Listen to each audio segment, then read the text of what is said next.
Wel, ons is op ons reis van bekeerling na volgeling, die reis van disippelskap, en vandag doen ons die eerste gedeelte van die dissipline of die gewoonte van gehoorsaamheid. En is 'n interessante tema, want eintlik sê ons, Jesus as verlosser is maklik, maar Jesus as Here verander alles. En hopelik sal julle daardie stelling verstaan aan die einde van hierdie boodskap. Julle, ek dink daar is regtig waar woorde waarvan ons nie meer altyd so lekker van hou nie. Dis woorde soos gesag, onderdanigheid en veral gehoorsaamheid. Sê iemand vir jou, jy moet gehoorsaam wees, is die kans goed dat jy gaan reageer. Wie is jy om vir my te sê waaraan ek gehoorsaam moet wees? Wie is jy om vir my te sê wat ek moet doen? Ons is van kleins af geleer om onafhanklik te wees, om self te dink, ons eie waarheid te volg, en ons hart te volg. En op die oog af is dit nie verkeerd nie. Ek dink nie dit is verkeerd om onafhanklik te wees nie, om verantwoordelik te wees. Ek dink dit is ongelooflike kwaliteite. Maar wanneer ons begin praat oor gehoorsaamheid, is dit nie dat ons 'n probleem het oor gehoorsaamheid nie, of met gehoorsaamheid nie. Ons het 'n probleem oor wie die reg het om van my gehoorsaamheid te vereis, om van my gehoorsaamheid te vra. Want julle, ons is gehoorsaam elke dag aan soveel dinge. Ons stop by 'n rooi lig sonder dat daar 'n polisieman is. Ek hoop ons stop by 'n rooi lig sonder dat daar 'n polisieman is wat ons dophou. Ons betaal ons belasting, ons hou woord in ons kontrakte, ons luister vir die dokter, veral ons moet luister vir die dokter.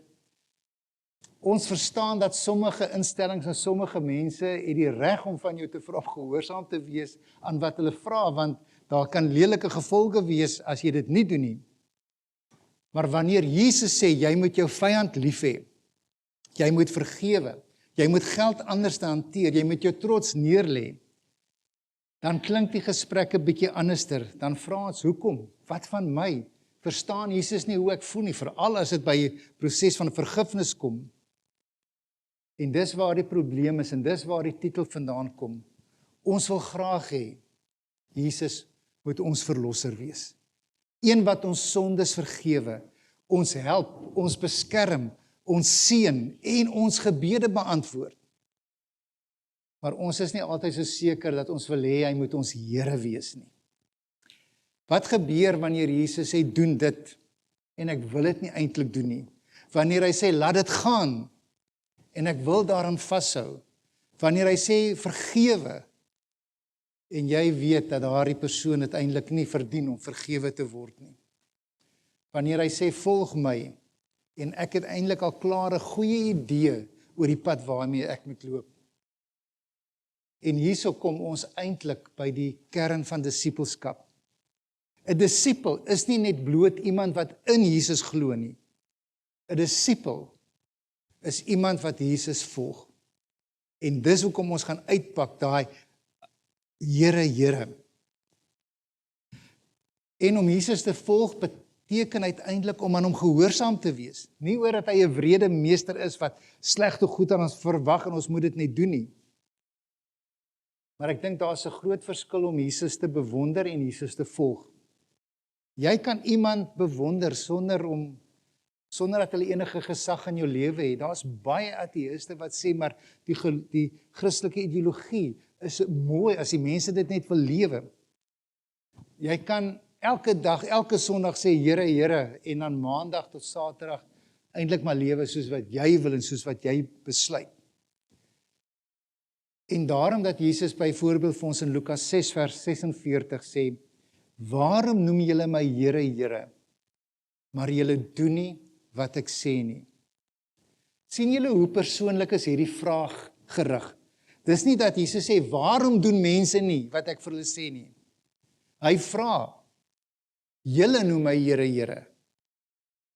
Julle sing tot my, julle bid tot my, maar doen julle wat ek sê? En skielik word hierdie boodskap eintlik nie 'n boodskap oor gehoorsaamheid nie, maar oor die vraag wie Jesus regtig waar in jou lewe is. Want Jesus as verlosser is maklik.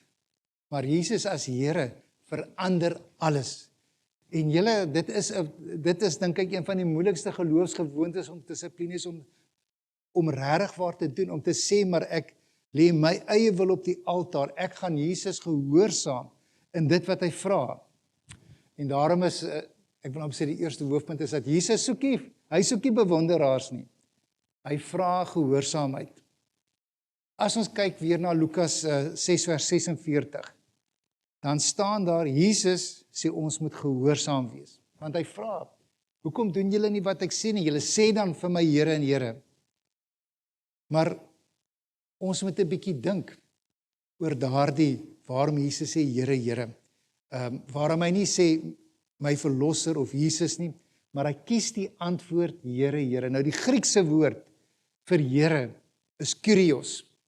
Ek het hom vir julle daar in Grieks en ook in foneties kan julle sien, so spreek uit Kyrios, en toegepas op die Here Jesus beteken dit 3 dinge. Iemand met gesag, iemand wat eienaarskap het en iemand wat heerskappy het.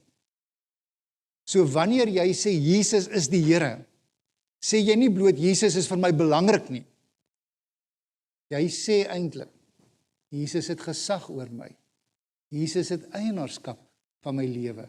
Jesus het heerskappy oor my lewe. En julle, dit verander die gesprek so 'n bietjie. Want dan besluit ek nie meer self wat reg en verkeerd is nie. As hy die Here is, sal daar oomblikke kom waar Jesus sê, doen dit.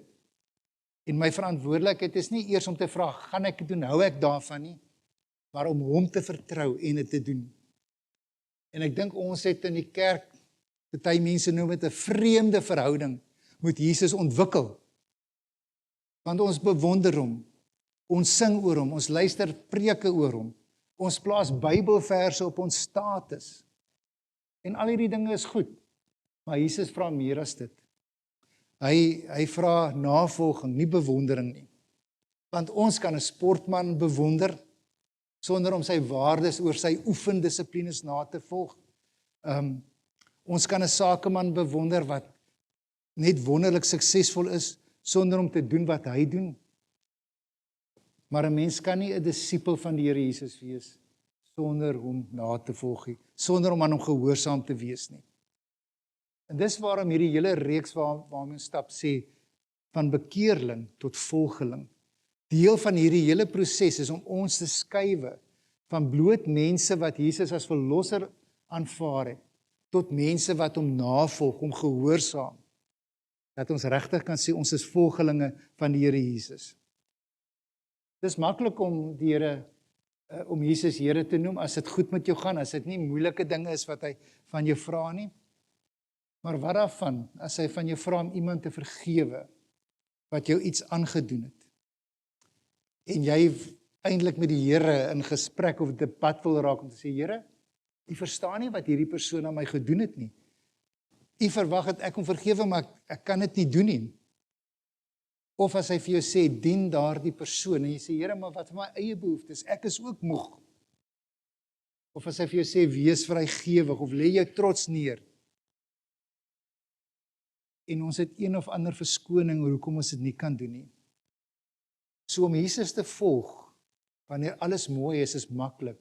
Maar om Jesus te volg, wanneer dit eintlik indrys teenoor wat ek regtig sou wou doen, en ons kan eerlik wees, dit gebeur, dan is hy nie so maklik meer ons Here nie. Dan besluit ons baie keer self oor die pad wat ons loop. En dis die verskil tussen 'n bekeerling en 'n volgeling. 'n Bekeerling sal vra, wat moet ek glo? 'n Disipel sal vra, hoe moet ek lewe? 'n Bekeerling vra, wat het Jesus vir my gedoen? 'n Disipel sal vra, wat vra Jesus nou dat ek hom ken, nou van my? So gehoorsaamheid, wil ek sê, is nie die wortel van ons redding nie. Ons kan nie deur gehoorsaamheid gered word nie. Dit sou werksheiligheid beteken. Maar dit is die vrug daarvan. Dit is ons antwoord, ons reaksie op die genade en die liefde wat ons van die Here Jesus ontvang het. Ons gehoorsaam hom nie sodat hy ons Here sal word nie. Ons gehoorsaam hom omdat hy al reeds Here is. Want as ons hom sal volg, sodat hy ons of gehoorsaam wees, sodat hy ons Here kan word, dan begin ons in 'n werksevangelie inbeweeg, dat ek moet sekere dinge doen, sodat hy my Here kan wees. Die evangelie kyk anders te daarna. En nou kom die vraag, as Jesus gehoorsaamheid van jou vra, waarom sou ons hom gehoorsaam? Het julle al gedink, waarom sou ons hom gehoorsaam? Omdat hy die mag het, omdat hy God is van hemel en aarde, omdat jy miskien bang is vir die nagevolge, vir as jy hom nie gehoorsaam nie, beland miskien per ongeluk in die hel. En Jesus kom en dan kom gee hy self vir ons die antwoord oor hoekom ons gehoorsaam. Want ons kan ons landswette gehoorsaam, sonder dat ons 'n gevoel daaroor het. Ons kan baie van hulle nie saamstem nie, maar ons kan dit gehoorsaam. Hoekom sal ons Jesus gehoorsaam? Wat is die vertrekpunt wat vir my sal sê, wat is die rede hoekom ek Jesus behoort te gehoorsaam? En dan is die antwoord baie mooi. Jesus kom sê dit self, as julle my liefhet. En daarom Bybelse gehoorsaamheid of geloofsgehoorsaamheid beteken dat die fondasie waaruit dit gebeur het, is liefde. Want liefde in die Bybel sonder gehoorsaamheid kan nie bestaan nie. Jy kan nie gehoorsaam wees sonder dat jy Jesus liefhet nie. En dis, as ons Lukas 6 vers 46 gehoor het, wat sê, maar julle doen nie wat ek sê nie, julle sê vir my Here, Here, dan spring ons 'n bietjie na Johannes 14 vers 15 wat sê, as julle my liefhet, sal julle my gebooie onderhou. As julle lief is vir my, sal julle aan my gehoorsaam wees. So waarom sal ons aan Jesus gehoorsaam wees? Omdat ons hom liefhet.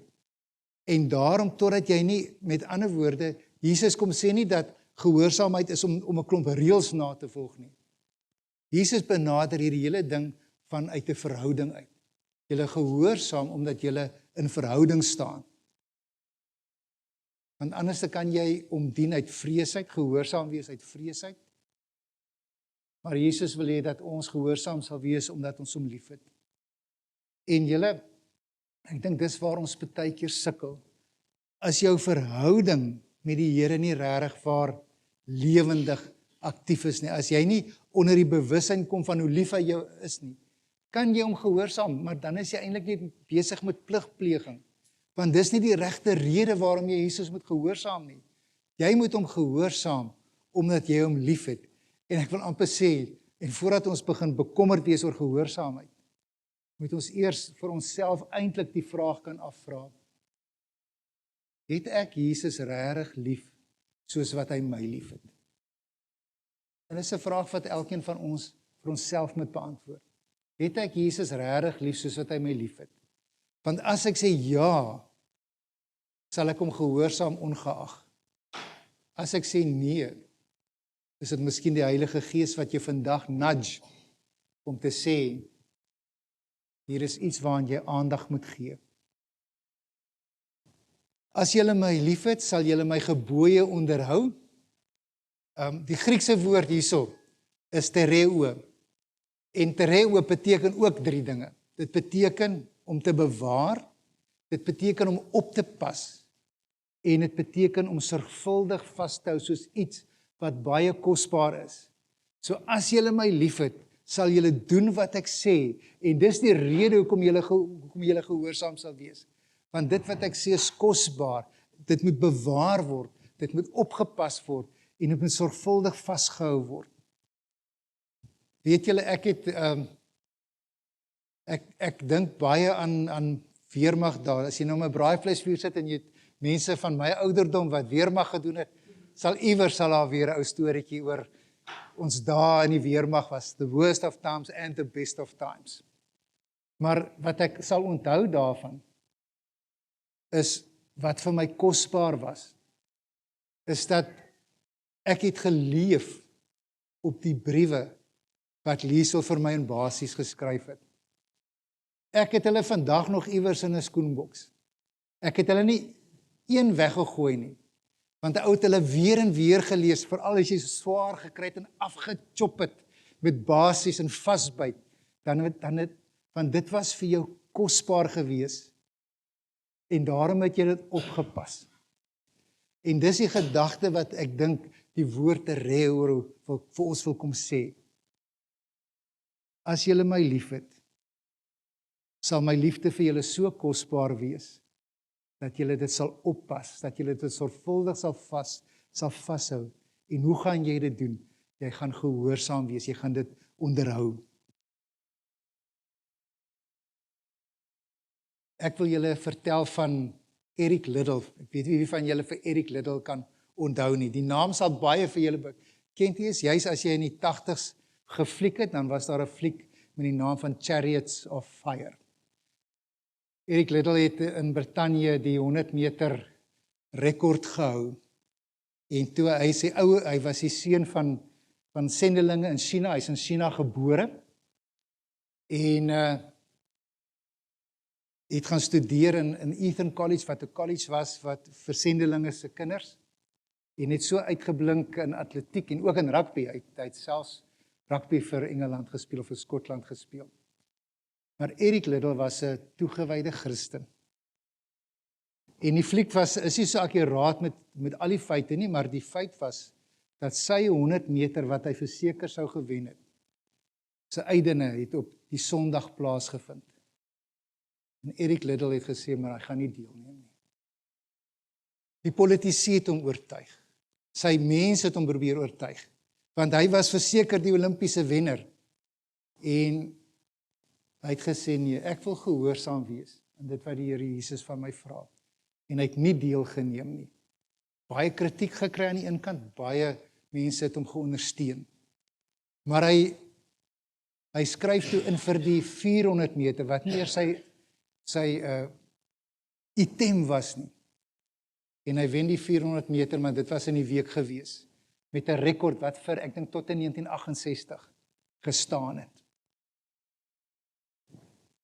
Eric Liddell se liefde vir die Here en sy besef hoe lief Jesus hom gehad het dit vir hom maklik gemaak om te gehoorsaam te wees aan iets wat hy weet die regte ding is om te doen, ten spyte van al die druk wat hy gehad het.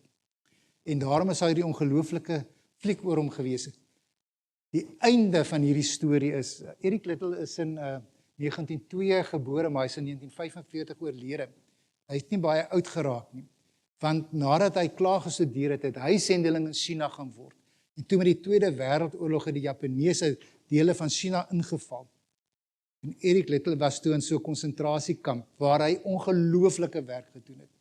En daar het hy gesê, maar dit wat hy gedoen het in die konsentrasiekamp, hy's daarin oorlede, hulle sê aan uitputting oorlede. So het hy gewerk onder die mense in die konsentrasiekamp. Maar hy sê, sy grootste ding was nie die medaljes in sy lewe nie, maar was die voorreg om gehoorsaam te kon wees aan Jesus. Is dit nie 'n ongelooflike stelling om te maak nie? Ons gehoorsaam, nie om Jesus se liefde te verdien nie, maar juis omdat ons al reeds sy liefde ontvang het. En dit is wat so belangrik is. Die laaste punt wat ek wil maak is dat Jesus het nooit iets van ons gevra wat hy self nie bereid sou wees om te doen nie. So ons het eers gekyk na Jesus wat sê, hoekom noem julle my Here, Here, en doen nie wat ek vra nie? En dan sê, as julle in die tweede punt was, as julle my gebooie bewaar, sal die mense weet dat julle my liefhet. En nou kan ou miskien sê, maar Here, U is nog nooit in ons, U weet nie wat ons deurgaan met baie moeilike besluite nie. En dan wil ek vir julle wys dat Jesus was die ware diensknegleier. Hy het niks van ons verwag as sy kinders, as hy nie self bereid was om daardie pad te stap nie. En die mooiste voorbeeld seker is die tuin van Getsemane, daar in Lukas 22 vers 41 tot 42, waar ons lees, hy het toe eentjie van hulle af weggestap, ongeveer 'n klipgooi ver van sy disippels, gekniel en gebid, Vader, as U wil, neem hierdie beker van my af weg. Laat nogtans nie my wil nie, maar U wil geskied. Jesus begin nie in 'n opstand met die Vader nie. Maar hy begin met 'n verhouding. Om te sê, Here, as U wil. Ons sien daar's vertroue, daar's liefde, daar's intimiteit. Maar die werklikheid was nog steeds verskriklik. En hier ons kan sien dat as daar ander opsies was, want dis eintlik wat Jesus hier bid. Vader, as daar 'n ander opsie is, laat hierdie ding verby my gaan, want hy het geweet wat is op pad. Hy gaan gekruisig word. Maar dan die ongelooflike woorde. Maar nie wat ek wil nie, maar wat U wil. 'n Mens kan slegs daai woorde bid en Jesus se voorbeeld navolg as jy self daardie vertroue het in wie God is, in wat die karakter van God is. En dat al wat hy van jou vra moeilik is, sal jy uiteindelik 'n seën of vrug daarvan ongelooflik wees. So gehoorsaamheid aan die Here beteken nooit dat jy nie gaan sukkel nie. Verseker gaan ons baie keer sukkel. Dit beteken nie dat jy nie met God gaan worstel nie. Baie keer gaan jy met God worstel. Jesus het met God geworstel. Het gevra, is daar 'n ander opsie? Maar op die ouene is die eindpunt. Kan jy onderdanig wees aan sy wil? Kan jy 'n algehele oorgawe doen met jou lewe? Julle, ek Heinrich Alberts besef hoe moeilik dit is, want dis goed waarmee ek ook stoot. Maar ek dink dis die uitdaging wat ons moet hê, waarheen ons moet beweeg om regtig waar volgelinge van Jesus te wees. Om nie langer net bekeerlinge te wees nie. Want agter dit alles lê die ongelooflike seën van intimiteit met die Here Jesus, met die van die werklikheid van die Here Jesus. Ek wil julle vertel van nog 'n verhaal wat gaan oor gehoorsaamheid, maar oor vertroue in die karakter van God. Wie van julle het al gehoor van Horatio Spafford? Julle gaan almal die lied ken wat hy geskryf het, It is well with my soul. Horatio Spafford was 'n Amerikaanse sakeman en in 1871 breek die groot Chicago brand uit, wat soveel besighede, amper die hele Chicago het afgebrand. 2 jaar later, sy besigheid is omtrent in die moeilikheid, 2 jaar later, stuur hy sy vrou en sy 4 dogters met 'n skip Europa toe. In die middel van die oseaan bots daardie skip met 'n ander skip en sink in minute. Sy 4 dogters verdrink almal. En hy kry 'n telegram met net 2 woorde. Saved alone. Dit sy vrou vir hom stuur. En op sy pad, klim op 'n boot, hy gaan nou om sy vrou te kry, en naby die plek waar die skip gesink het, kom die kaptein en sê vir hom, ons is nou basies by die plek waar hierdie ongeluk plaasgevind het. En daar het hy die woorde geskrywe van hierdie ongelooflike lied uit die 18de eeu, wat in die Halleluja liedere is, wel met my siel opgeneem is. It is well with my soul. En miskien kan ons sê, ons moet versigtig wees, dis 'n storie wat kyk hoe maklik kan 'n Christen swaar kry aanvaar. Dis nie waaroor dit gaan nie. Dit was nie maklik of goedkoop nie. Dit was nie maklik om die pyn en die verlies weg te redeneer nie. Dit is 'n man wat deur 'n geweldige verlies gegaan het, maar steeds probeer het om sy lewe aan God toe te vertrou. Om God te vertrou terwyl niks sin maak in sy lewe nie. En toe het hy hierdie woorde geskryf. As julle wil, kan julle kyk, julle kan sommer net julle oë toemaak. Dit is wel met my siel. Maar kyk die ongelooflike woorde.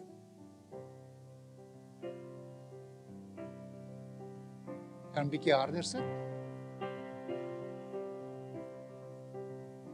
When peace like a river attendeth my way, when sorrows like sea billows roll,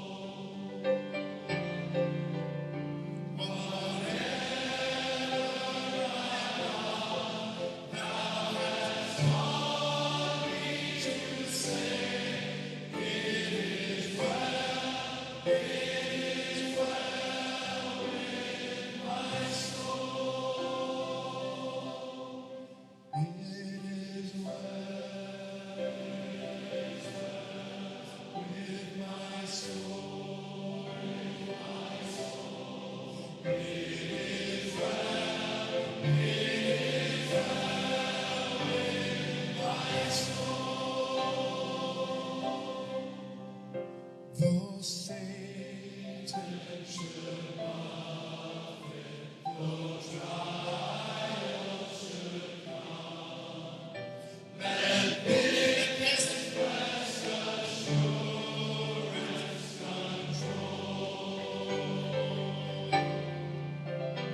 Ek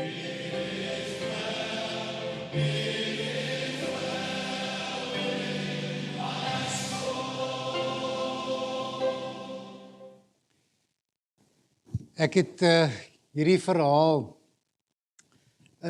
by 2 ander sendelinge beleef. Die een was Jim Elliot. Hy en 4 van sy vriende het in die Amazone oerwoud geland met 'n vliegtuig om die evangelie te verkondig teenoor 'n stam Indiane. Daardie stam Indiane het hulle vermoor soos hulle uit daai vliegtuig uitgeklim het met spiese. So oor hom is 'n fliek gemaak, End of Spear. En waar sy vrou op die ou einde kon sê, "It is well with my soul." En sy het op die ou einde teruggegaan en ongelooflike werk onder daardie Indiane gedoen. Dan was dan, ek het sy naam vergeet, 'n sendelinge, 'n Spaanse sendelinge wat in Kolumbia begin werk het en in direkte konfrontasie met die dwelmkartelle gekom het. En hulle het hom uitgehaal en doodgeskiet. Maar die resultaat van hierdie daad was dat daar 'n ongelooflike herlewing in Kolumbia begin het.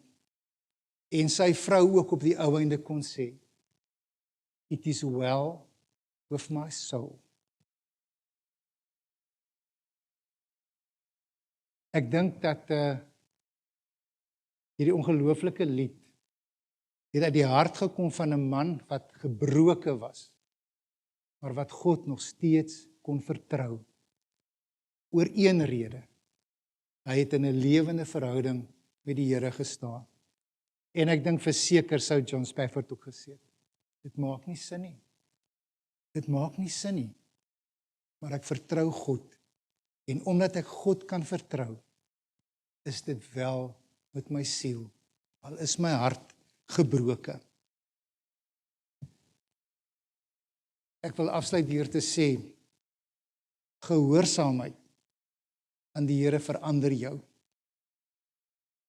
Dit help nie net om een daad van gehoorsaamheid te doen nie, en te dink dit gaan jou lewe verander nie. Dit gaan nie. Maar wanneer jy dit as 'n dissipline doen, met ander woorde, wat is 'n dissipline? 'n Dissipline beteken om iets oor en oor te oefen. As jy begin om gehoorsaam te wees en dit as 'n geloofsdissipline begin oefen, gaan jy sien hoe jou intimiteit met die Here verbeter, hoe sy werklikheid in jou lewe baie meer sigbaar raak. Want dit is iets wat ons moet oefen, gehoorsaamheid. Geen atleet word 'n wêreldkampioen deur een oefensessie nie. Geen musikant kan 'n instrument beheer na een oefensessie nie. Julle moet maar net hoor as kindertjies begin met blokfluit. Na een sessie wil ek vir julle sê, dit klink soos 'n kat wat geknyp word in die donker. Maar mettertyd raak hulle beter, want hulle het die dissipline van oefening, die dissipline van gehoorsaamheid. Op die ouende is gehoorsaamheid nie net iets wat jy doen nie, dis iets wat jou doen, as ek nou so lelike Engelse anglisisme kan gebruik. So aan die begin kan dit voel, soos ek doen wat Jesus sê, al wil ek nie. Maar mettertyd, soos wat jou intimiteit groei, begin jou wil ooreenkomstig Jesus se wil raak. Engels praat van alignment. Your will is aligned with His will. En dis waarheen ons werk. Johannes 15 vers 10, as julle my gebooie onderhou, sal julle in my liefde bly, net soos ek die opdragte van my Vader gehoorsaam het en in sy liefde bly. Soos ek, né, sê Jesus. Ek wil afsluit deur te sê dat dit mag miskien een van die moeiliker geloofsdissiplines wees. Want ons sê ons is, maar ons doen dit nie so maklik nie. Ons is eintlik maar almal in beheer van ons eie lewens. En om Jesus te gehoorsaam, gaan 'n resultaat in jou lewe hê. En daardie resultaat gaan intimiteit met hom wees, gaan verhouding met hom wees. En wanneer ons iets vanuit 'n liefdesverhouding doen, is dit maklik om hom te gehoorsaam. So mag vir ons bekend wees nie as mense wat so 'n groot gemeente is, of gevaar is kry mense wat goed kan preek, of daar's 100 aktiwiteite nie, of Farao mense ken hulle Bybels baie goed nie.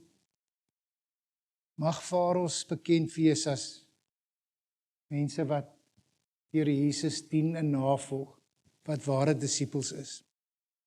Want julle op die ou einde is dit wat 'n disipel is.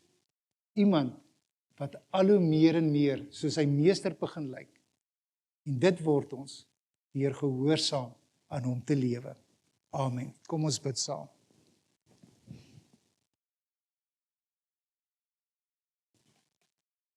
Here, gehoorsaamheid is, as ons eerlik is eintlik maar 'n ding wat ons baie ongemaklik maak.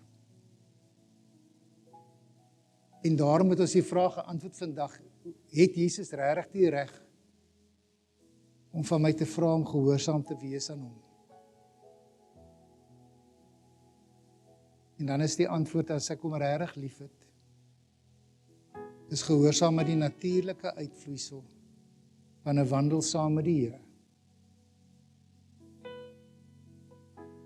Here, ons kan maklik erken, dit is moeilik. Want ons wil maar ons lewe reël soos wat ons hom wil reël. Het is maklik om Sondag lofprysing en aanbidding te doen, maar Maandag tot Saterdag doen ons maar soos wat ons eintlik dink die beste is. En daarom vra ons dat U ons sal leer wat die impak is van gehoorsaamheid aan U. En dat ons ook die seën sal beleef, want die seën op die ou einde, wanneer dit goed gaan as ons U gehoorsaam, wanneer dit minder goed gaan as ons U gehoorsaam, is die woorde van Spafford. It is well with my soul. Mag dit wel wees met elkeen van ons se siele, wanneer ons dit kom vra in Jesus se naam. Amen.